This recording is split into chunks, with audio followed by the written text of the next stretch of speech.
No problem. Good evening. How are you?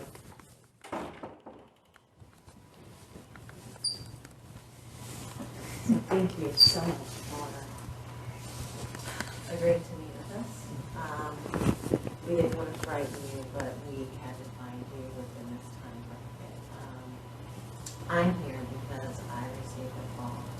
Not that I didn't know about this situation before, because I had heard, but it wasn't a serious concern for me because I had absolutely nothing to do with it. We would like to let you know first and foremost, we have put in placement a way to move you, to secure you from what may be on the horizon within the next 48 hours. And we have probably 48 hours in which to move you, either do it on your schedule.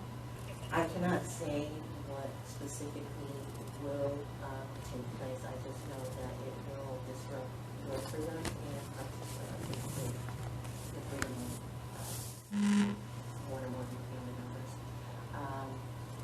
I would like to connect now on the phone Harrison Floyd, who would be taking this situation to a detailed level for you to let you know exactly what is at stake, what choices you have, whether you choose or not to deal with us. I am not your enemy. This is Garrison. He works with me.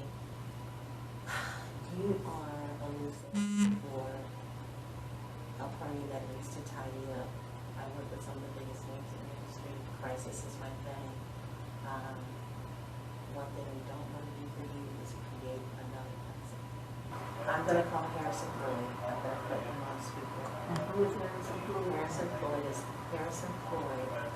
Of that who works in crisis management at a very high level with authoritative powers to give you the protection that you need. And I do want the officers to know this is at this moment a conversation in between private citizens. I'm hoping that you are trusting that this information doesn't go any further.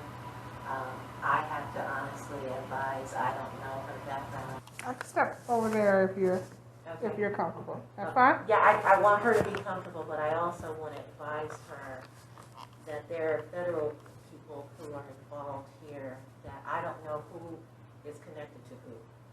And I really need for her to be as nonchalant as possible with this conversation that we are going to have so that if she does make a decision, she's protected in her decisions. A longtime publicist for Kanye West reportedly pressured a Georgia election worker to confess to committing election fraud or face jail. 2 months after West ended a bid for the White House, his Chicago-based publicist Trevian Kutti paid a visit to Ruby Freeman, 62. She warned her that she would be arrested in 48 hours if she didn't confess to bogus claims leveled at her by former President Donald Trump that she committed election fraud, Reuters reports. Weeks after the 2020 presidential election, Kutti paid a visit to Freeman in January, claiming she came on behalf of a high-profile individual to help her amid threats of violence leveled at the grandmother and her family. Trump dragged Freeman into his election fraud claims when he accused her and her daughter, Shaye Moss, of secretly counting illegal ballots. At the time, Freeman was a temporary worker helping process absentee ballots in Fulton County, Georgia. After being accused by Trump, she suffered harassment and death threats from Trump allies.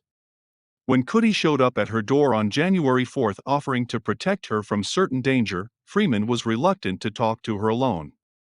She called 911 to request an officer be present for her conversation with Kutti. She explained to the dispatcher that Kutti warned that it's just a matter of time that they are going to come out for me and my family. An officer arrived and Kutti described herself as a crisis manager, according to the police incident report.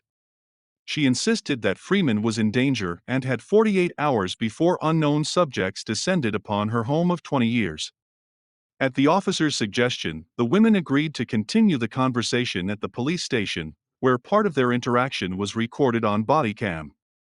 "We didn't want to frighten you, but we had to find you in this time frame," Kutti told Freeman in police body camera footage. "I cannot say what specifically will take place," Kutti is heard telling Freeman. "I just know that it will disrupt your freedom," she said, and the freedom of one or more of your family members. You are a loose end for a party that needs to tidy up, Kutti continued. At the station, Kutti put Freeman on the phone with a man named Harrison Ford, not the actor, who Kutti said had authoritative powers to get you protection, the body cam footage shows. That's when she asked the officer for privacy. Freeman said after the officer recording the body cam footage walked away, the man on the phone offered her legal assistance if she confessed to committing election fraud.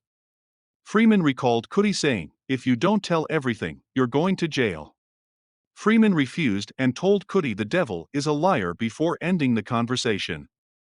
According to the report, the police did not investigate the incident further.